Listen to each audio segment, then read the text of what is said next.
Hello बच्चों, good morning. हमारा topic चल रहा है लय प्रकाश का अपवर्तन पृष्ठों द्वारा। हमने कल किया उत्तल पृष्ठ द्वारा प्रकाश का अपवर्तन और अवतल पृष्ठ द्वारा प्रकाश के अपवर्तन का सूत्र। फार्मूला निकालता है n/v माइनस 1/u बराबर n माइनस 1/r। ठीक है, इसके बाद में हमने फोकस के बारे में कराया कि पृष्ठ के प्रथम फोकस किसे कहते हैं, द्वितीय फोकस किसे कहते हैं। ठीक है, अब हम आगे डिस्कस करते हैं कि लेंस के बारे में बताया कि लेंस किसको कहते हैं।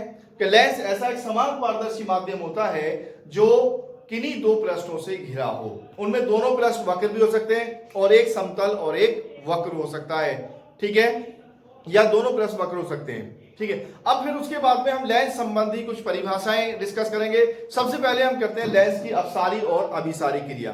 तो लेंस की अभिसारी अपसारी क्रिया क्या होती है कि अगर लेंस पर पड़ने वाली किरणें, लेंस पर पड़ने वाली समांतर किरणें लेंस से अपवर्तन के पश्चात अगर एक बिंदु पर इकट्ठी हो जाती है, एक बिंदु पर मिलती है, तो इस क्रिया को लेंस की अभिसारी क्रिया कहते हैं। और अगर वो लेंस से दूर दूर जाती है किस कोण पर मुड़ते हुए, तो उसको हम अपसारी क्रिया कहते हैं। जैसे हम बात करें, ये हमारा लेंस है और ये किरणें समांतर किरणें इस पर आ रही है, समांतर किरणें, और ये किरणें लेंस से अपवर्तन के पश्चात एक बिंदु पर आकर मिलती हैं, ये एक बिंदु पर आकर मिल रही है, तो ये क्रिया लेंस की अभिसारी क्रिया कहलाती है।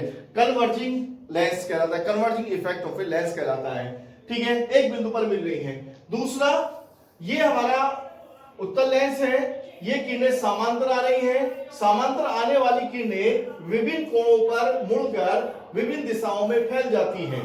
ये देखिए, ये क्रिया लेंस की अपसारी क्रिया कहलाती है, diverging effect of a lens, और ऐसे लेंस को डाइवर्जिंग लेंस कहते हैं। ठीक है, अब इसका कारण क्या है, कारण क्यों होता है ये ऐसा। हमारा लेंस जो होता है, अगर हम लेंस को अलग अलग भागों में कटा हुआ मान ले, ऐसे ऐसे अलग अलग भागों में हम ये कटा हुआ मान ले, ये हमारा लेंस हो गया, ये एक भाग हो गया, ये दूसरा भाग हो गया, ये तीसरा भाग हो गया, और ये हमारा चौथा भाग हो गया। ये अलग अलग हम भागों में कटा हुआ इसको मान लें, इस तरह ये हमने कटा हुआ मान लिया। ठीक है, तो अब ये हर एक भाग एक प्रिज्म की भांति व्यवहार करता है, और प्रिज्म का काम है प्रकाश की किरणों को मोड़ देना। तो यहां जब किरण पड़ेगी, किरण पड़ने के बाद में ये किरण इसको यहां से मोड़ देगा, और मोड़ने पर इस बिंदु पर आ जाएगी। इसी तरह दूसरी किरण ये आएगी, ये किरण इसको मोड़ देगा, ये वाला भाग इसका इस किरण को यहां पर मोड़ देगा। तो ये अलग अलग बिंदु पर इसको किरणों को मोड़ देता है। इसी तरह इसमें ये वाला हमारा लेंस है, इस लेंस में भी, अवतल लेंस में भी यही होता है। तो ये कंडीशन होती है, इसका कारण होता है ये इसका डाइवर्जिंग और कन्वर्जिंग का। ठीक है, इसको हम कन्वर्जिंग इफेक्ट या diverging effect of a lens हम कहते हैं। ठीक है, इसके बाद में लेंस संबंधी कुछ परिभाषाएं हम डिस्कस करते हैं। लेंस संबंधी कुछ परिभाषाएं, सबसे पहले हम बात करते हैं लेंस का वक्रता केंद्र क्या होता है।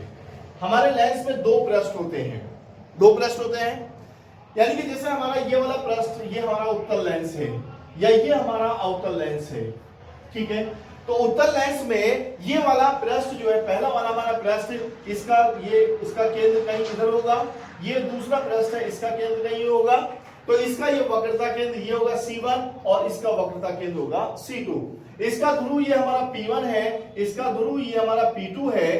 तो ये P1 से इस तक की दूरी, ये इसकी वक्रता त्रिज्या R1 कहलाती है, और यहां से इस तक की दूरी वक्रता त्रिज्या R2 कहलाती है। ठीक है, अगर हम उत्तल लेंस की बात करें तो R1 हमारा इधर है, धनात्मक होता है, R2 इधर है, हमारा ऋणात्मक होता है इसका मान। इसकी बात करें, ये हमारा ध्रुव हो गया P1, इसका केंद्र C1 इधर होगा, इसका केंद्र C2 इधर होगा, और ये ध्रुव हो गया हमारा P2। तो इसकी वक्रता त्रिज्या ये हो जाएगी R1, और इसकी वक्रता त्रिज्या हो जाएगी R2। ठीक है, ये इसकी वक्रता त्रिज्याएं होती हैं, R1 और R2 होती है। यहां R1 का मान ऋणात्मक होगा और R2 का मान इसके लिए धनात्मक होगा अवतल लेंस के लिए। अगर हमारा समतल उत्तल लेंस है, समतल उत्तल लेंस है, ठीक है, तो समतल लेंस के लिए, समतल के लिए R1 इधर होगा, तो R1 हमारा इनफाइनाइट हो जाएगा, और R2 हमारा ये होगा, R2 के ये लाइन का केंद्र होगा यहां पर, क्योंकि इसका समतल पृष्ठ का वक्रता केंद्र होता है वो अनंत पर होता है। ठीक है, तो समतल पृष्ठ के लिए R जो होता है हमारा इनफाइनाइट होता है। अब पहले हम डेफिनेशन देते हैं। सबसे पहले मुख्य अक्ष किसे कहते हैं। लेंस के दो पृष्ठ हैं और दोनों पृष्ठों के वक्रता केंद्र हैं कि दोनों पृष्ठों के वक्रता केंद्रों को मिलाने वाली रेखा, ये दो पृष्ठ हो गए, इसका वक्रता केंद्र ये होगा C1, इसका वक्रता केंद्र हो गया C2। इन दोनों वक्रता केंद्रों को मिलाने वाली रेखा ये रेखा है, इसी को हम मुख्य अक्ष या प्रकाशिक अक्ष भी कहते हैं, प्रकाशिक अक्ष या मुख्य अक्ष कहते हैं। ठीक है, इसी तरह अवतल लेंस के लिए ये हमारा अवतल लेंस है। अवतल लेंस में ये पहला पृष्ठ हो गया, इसका वक्रता केंद्र C1 इधर हो गया, इसका वक्रता केंद्र C2 इधर हो गया। इन दोनों वक्रता केंद्रों को मिलाने वाली रेखा है, ये इसकी प्रकाशिक अक्ष या मुख्य अक्ष कहलाती है। ठीक है, दूसरी बात आती है इसका प्रकाशिक केंद्र किसे कहते हैं, प्रकाशिक केंद्र क्या होता है। ठीक है, प्रकाशिक केंद्र, अगर कोई किरण इस प्रकार आपतित होती है, कोई प्रकाश की किरण इस प्रकार आपतित होती है कि अपवर्तन के बाद वो सीधी निकल जाती है, अपने मार्ग से सीधी निकल जाती है, या अपवर्तन के बाद में आपतित किरण और अपवर्तित किरण दोनों समांतर होती हैं, जैसे इससे आएगी तो इससे निकल जाएगी, तो ये अक्ष को जिस बिंदु पर काटती है, अक्ष को जिस बिंदु पर काटती है उस बिंदु को इसका प्रकाशिक केंद्र हम कहते हैं, लेंस का प्रकाशिक केंद्र कहलाता है। दोबारा रिपीट करता हूं कि दूसरी बात हम ये कह रहे हैं कि अगर ये किरण इस पर आई, आने के बाद अपवर्तित हुई, अपवर्तन के बाद निर्गत हुई, आपतित किरण और निर्गत किरण एक दूसरे के समांतर है, ये किरणें आपस में समांतर हैं, तो ये अक्ष को जिस बिंदु पर काटती हैं उसी को हम लेंस का प्रकाशिक केंद्र कहते हैं। तो ये हमारा प्रकाशिक केंद्र है। अब ये प्रकाशिक केंद्र जो होता है ये लेंस के अंदर भी हो सकता है, लेंस के बाहर भी हो सकता है और लेंस के पृष्ठ भी पर भी होता है। ये अलग अलग कंडीशन होती है।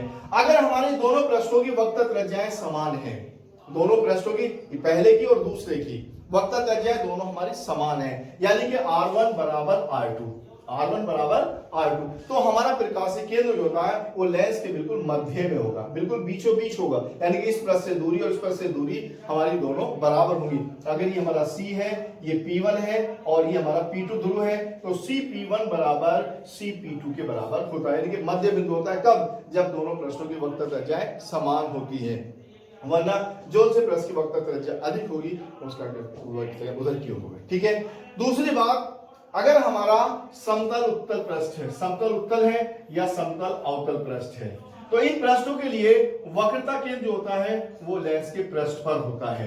इनके लिए वक्रता केंद्र लेंस के पृष्ठ पर होता है, समतल उत्तल या समतल अवतल लेंस के लिए।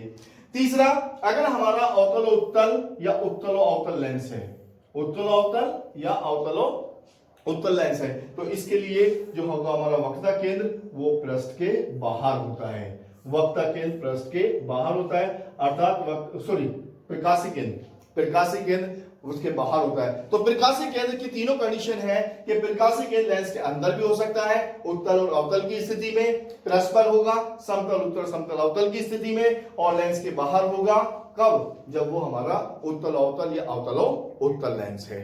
ठीक है, इसके बाद हम बात करते हैं लेंस के फोकस के। लेंस के दो फोकस होते हैं, एक होता है प्रथम फोकस और एक होता है द्वितीय फोकस। प्रथम फोकस और लेंस का द्वितीय फोकस। पहले हम बात करते हैं प्रथम फोकस की, लेंस का प्रथम फोकस।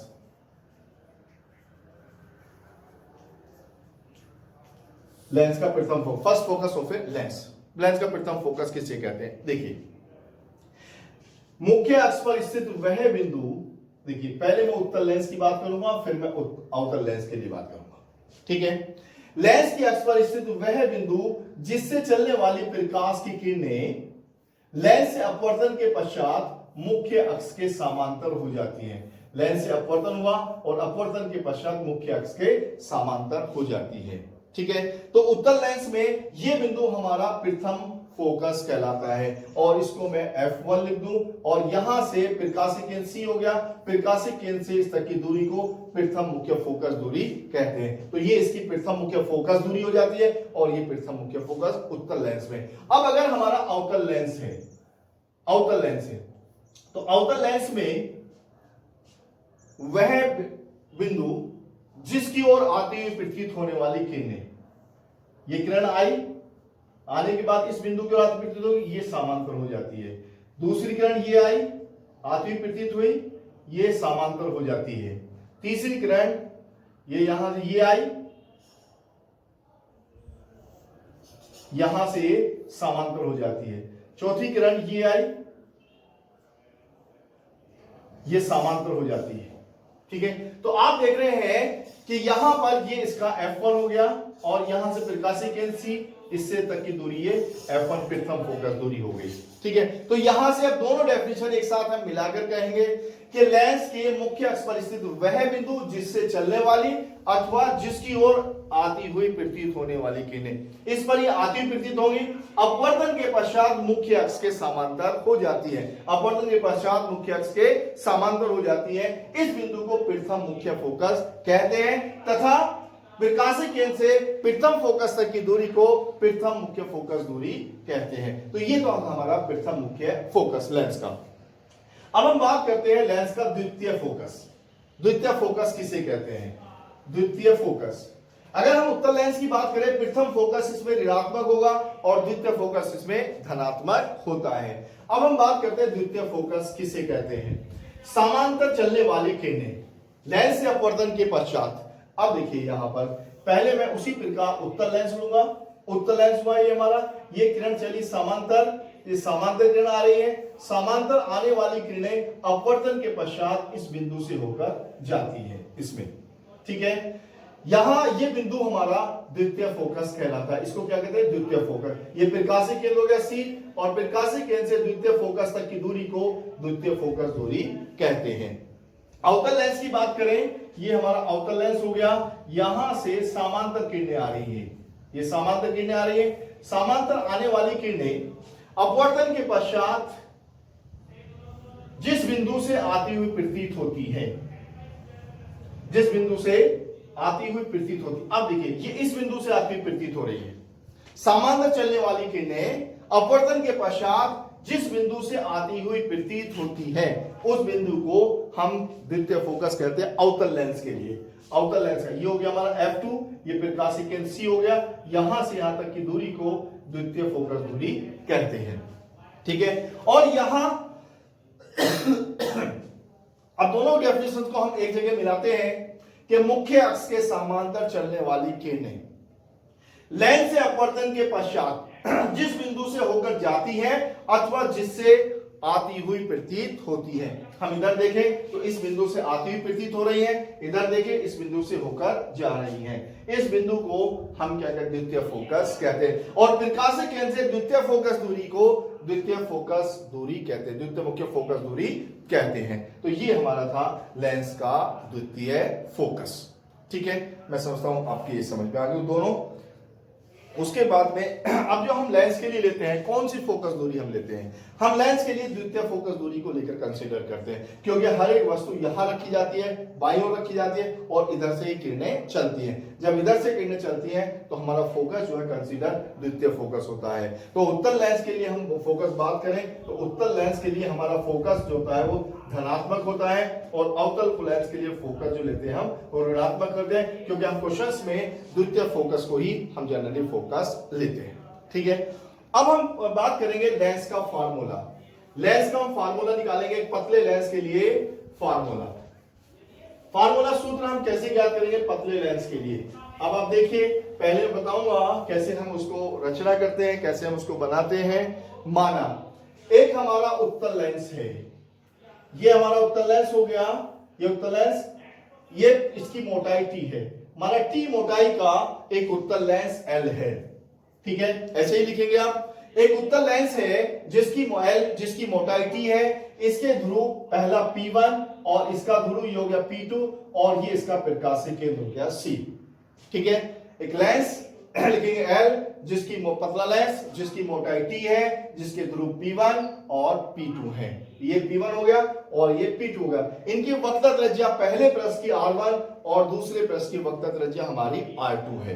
अब यहां पर इसके एक बिंदु वस्तु O रखी है अक्ष पर, मुख्य अक्ष पर एक बिंदु O है। O से चलने वाली किरण ये। अब देखिए यहां पहला पृष्ठ है, अभी हम पहले पृष्ठ की बात कर रहे हैं। यहां ये माध्यम हमारा N1 है, इधर भी माध्यम हमारा N1 है और इसका माध्यम जो है ये हमारा माध्यम, इसका अपवर्तनांक हमारा N2 है। ये जो माध्यम है पदार्थ का, लेंस के पदार्थ का, इसका अपवर्तनांक हमारा n2 है। अब यहाँ प्रकाश की किरण n1 माध्यम से n2 में जा रही है। n2 इसके मुकाबले सघन है, तो सघन है तो अभिलंब की ओर झुक जाएगी। तो यहां से ये प्रकाश की किरण ये यहाँ पहले पृष्ठ द्वारा इसका प्रतिबिंब I डैश पर बनाती है। तो पहला प्रतिबिंब O का कहां पर बनेगा? I पर। मान ली यहां से इसकी दूरी ये हो गई हमारी U और यहां से इसकी दूरी हो गई V डैश, यानी कि प्रतिबिंब कहां पर बनता है? V डैश या V1 पर बनता है पहले पृष्ठ द्वारा। जब पहले पृष्ठ द्वारा प्रतिबिंब V1 दूरी पर I डैश पर बनता है तो पहले पृष्ठ के लिए अपवर्तन का सूत्र लगा देंगे। क्या होगा पहले पृष्ठ के लिए अपवर्तन सूत्र? n upon v minus 1 upon u बराबर n माइनस 1 अपॉन r होता है।